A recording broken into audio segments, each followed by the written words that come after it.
எல்லாருக்கும் வணக்கம். நல்லா இருக்கீங்களா எல்லாரும்? ஒரு சாமியார் என்ன பண்ணார், அந்த சாமியார் வந்து சங்கு ஊதிக்கிட்டே அலைவார். அவருக்கு பேர் சங்கூதி சாமியார். சங்கு ஊதிக்கிட்டே அலைவார். அதனால அவர் என்ன பண்ணார், ஒரு நாள் நைட்டு வந்து ரெஸ்ட் எடுக்கிறதுக்காக சத்திரம்லாம் இருக்கும் இல்லையா, அந்த நைட்டு வந்து அங்கே படுத்துருக்கிறாரு. அப்போ அவர் நைட்டு படுத்து தூங்கிட்டு இருக்கும்போது திருடனுங்க அந்த சத்திரத்துக்கு வந்துட்டானுங்க. வந்து ரகசியமாக திட்டம் போட்டுக்கிட்டு இருக்கிறானுங்க.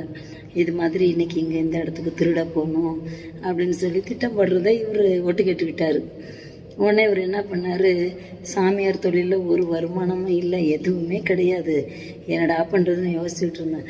பேசாமல் இந்த திருடனுங்க கூட சேர்ந்துக்கிட்டா கூட திருட போனோம்னா ஏதோ ஒரு அமௌண்ட்டு கிடச்சிதுன்னா அதை வச்சுக்கிட்டு செட்டில் ஆகிடலாம் அப்படின்னு சொல்லிட்டு ரொம்ப யோசனைக்கு அப்புறம் அவனுங்க கிட்ட போயிட்டு, எப்போ இது மாதிரி எனக்கு சாமியார் தொழிலில் ஒரு வருமானமும் வரல, அதனால கொஞ்சம் என்னையும் உங்கள் கும்பலில் சேர்த்துக்கங்களேன் அப்படின்னு.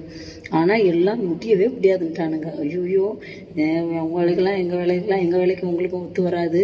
அவன் கெஞ்சுன்னு கெஞ்சுறாரு சாமியார், தயவு செஞ்சு ஒரு தடவை கூட்டிகிட்டு போங்க, இந்த ஒரு தடவை மட்டும் வரேன், அப்புறம் என்னை வந்து விட்டுருங்க, நான் இருக்கிறத வச்சு நான் பொழைச்சிக்கிறேன். சரின்னு பாவமாகவும் இருந்தது. சரி நீ ஒன்றும் செய்ய வேணாம், எங்கள் கூட நீ சும்மா துணைக்கு மட்டும் வா அப்படின்னு சொல்லி, ஏன்னா தொழில் எங்களுக்கு தானே தெரியும்னு கூட்டிகிட்டு போயிட்டானுங்க. கூட்டிகிட்டு போனோடனே அன்னைக்கு வந்து ஆடு திருடுற ப்ரோக்ராம். அன்னைக்கு ஒரு ஆட்டு மந்தைக்குள்ளே பூந்துட்டானுங்க. எல்லாம் திருடலான்ட்டு அழுங்காமல் போய் அந்த மந்தைக்குள்ளே பொம்மிக்கிட்டு இருக்கிறானுங்க. அசந்த நேரம் பார்த்து அசந்த ஆடையாக தூக்கிடலான்ட்டு. இந்த 4 பேருக்கும் எப்படி ஆடு திருடணும் பிடிக்கணும்னு தெரியும், ஆனால் அந்த சாமியாருக்கு தெரியாது. அதனால இவர் இருந்த இடத்துல என்ன பண்ணிருச்சு, இந்த ஆடு ஒரு இது சிலுப்பிக்கிட்டு கத்த ஆரம்பிச்சிருச்சு.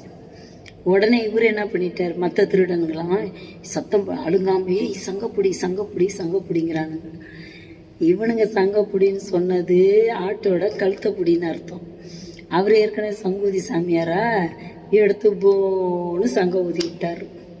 அவ்வளோதான், வேட்டு வந்துட்டானுங்க. எல்லாரும் வந்தாட்டி வெளுன்னு வெளுத்து ஆட்டெல்லாம் பிடுங்கிக்கிட்டு துரத்தி விட்டானுங்க.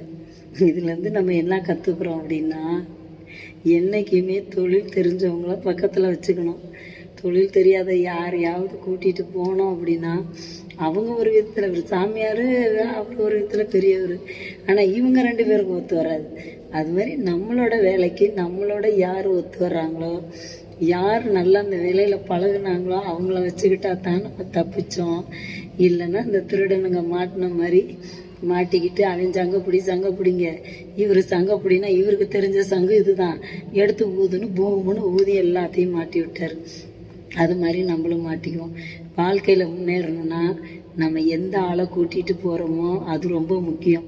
நம்ம பக்கத்தில் உள்ளவங்க ரொம்ப ரொம்ப முக்கியம். அவங்க கரெக்டாக இருந்தால் தான் நம்ம அந்த வேலையை சக்ஸஸ்ஃபுல்லாக எந்த வேலையாக இருந்தாலும் செய்ய முடியும். அதனால் வாழ்க்கையில் முன்னேற ஒரு ஆட்களை, நல்ல அனுபவம் மிக்க ஆட்களை நம்ம பக்கத்தில் வச்சு நீங்கள் முன்னேற என்னுடைய வாழ்த்துக்கள். நன்றி, வணக்கம்.